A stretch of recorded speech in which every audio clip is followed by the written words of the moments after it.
আমাদের মতো লোক সংসদে গেলে দেশ ঠিক থাকবো, দেশের মানুষ ঠিক থাকবো, ধর্ম ঠিক থাকবো। এই জন্য অনেক অপশক্তিরা আমাদেরকে ভয় পায়। এই ভাগলা গেলে না জানি কিতা করে রে বাপ দাহাইলা মিলা দিরা কোন দুর্নীতি রাখতাম না। কথা বলে ঠিক না বেঠে? দেশদ্রোহী, ধর্মদ্রোহী, সার্বভৌমত্বের বিরুদ্ধে আচরণ যারা করবে এদেরকে আমরা ছাড় দিয়ে কথা বলবো না। কথা বলেন ঠিক না বেঠে? ফের মাশায়েখরা এখন আগের চেয়ে অনেক ডেভেলপ ইনশাআল্লাহ। বুঝেন না রাজনীতির ভাষায় যখন কথা বলছি? বুঝেন নাই যে আমরা যেই মাঠে যাই সেই মাঠের সুর বুঝি। কোন ভাষা? কেউ হ্যাঁ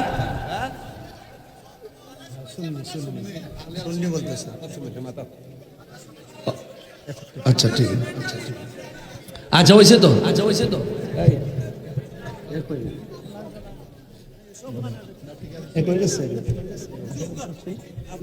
আচ্ছা অসুবিধা নেই না। অনেক লাভ দিছিল আর একটা ফাল মারছিল, মনে করছি যে কোনো জজবা এসে গেছে নাকি।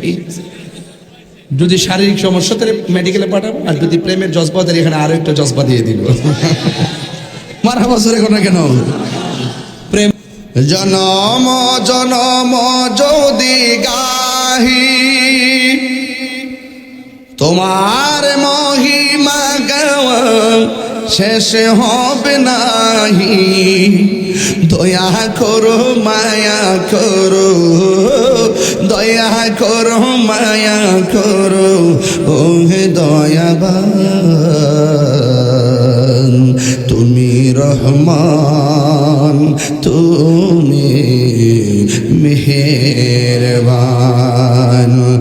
একটা জবানও বন্ধ রাখবেন না, জবান খুলে মায়ার সুরে বলুন সুবহানাল্লাহ।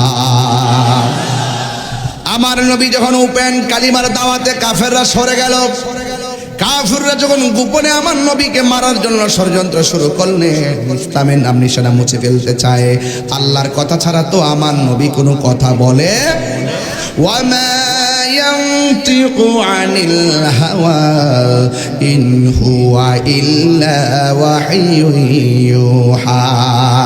আল্লাহ বলে বন্ধু আপনার বিপরীতে তারা ষড়যন্ত্র লিপ্ত, আর বসে থাকবেন না, আপনি নেমে যান।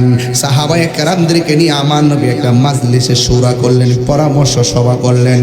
সাহাবায়ে কেরামরা বলল ইয়া রাসূলুল্লাহ, সত্য প্রতিষ্ঠায় প্রয়োজনে জীবন দিব কিন্তু ঈমান দিব না, আপনি হুকুম দেন, আমরা মাঠে নামতে প্রস্তুত। সময় নির্ধারণ হয়ে গেল 17ই রমজান। সাহাবায়ে কেরাম রোজা রেখেছেন, রোজা। আর কাফেররা গায়ের মধ্যে তেল তুল মাইকা রেডি, যে কোনো মূল্যে আমার নবীকে মারতে হবে, সাহাবায়ে কেরামকে শেষ করে দিতে হবে, ইসলামের নাম নিশানা মুছে ফেলে দিতে হবে। কিন্তু আল্লাহর হাবিবকে সাহায্য করবেন কে? আরো বড় করে বলো কে? ও পৃথিবীর মানুষ, ও আমার জগন্নাথপুরের বাবা, ও আমার নন্দীর গাঁয়ের বাবা, সাচায়নের বাবা, শুধু একটা কথা বলে যায়, এই বদরের প্রান্তর থেকে একটা শরীরের মধ্যে ছিদ নেন, ছিদ। আমরা জীবন দিব কিন্তু ঈমান দিব না। আল্লাহর হাবিব সাহাবায়ে কেরামদেরকে নিয়ে ময়দানে যাবে, ওই মুহূর্তে আমার নবীর সাথে দুইটা সন্তান, ছোট ছোট বাচ্চা, আমার নবীর সঙ্গে জিহাদের ময়দানে রওনা দিয়ে দিল। যুবক ভাইয়েরা, কেউ আছে সামর্থ্য নিয়ে গেছে, কেউ আছে মহব্বত নিয়ে গেছে, আমার নবীর সঙ্গে জিহাদের ময়দানে চলে গেল।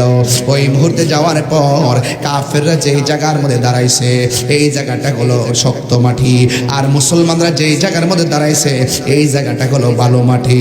হ্যাঁ বন্ধুগণ, দুই জায়গায় দুই গ্রুপ দাঁড়ায় গেছে।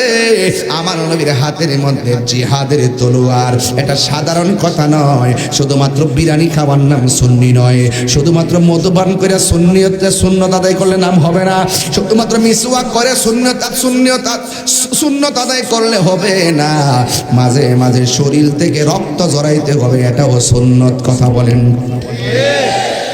সুন্নাত নয় শুধু দাওয়াতের মেহমান, সুন্নাত নয় শুধু খাওয়া শেষে মধুপান, আরো কিছু সুন্নাত আছে তুমি জানো কি?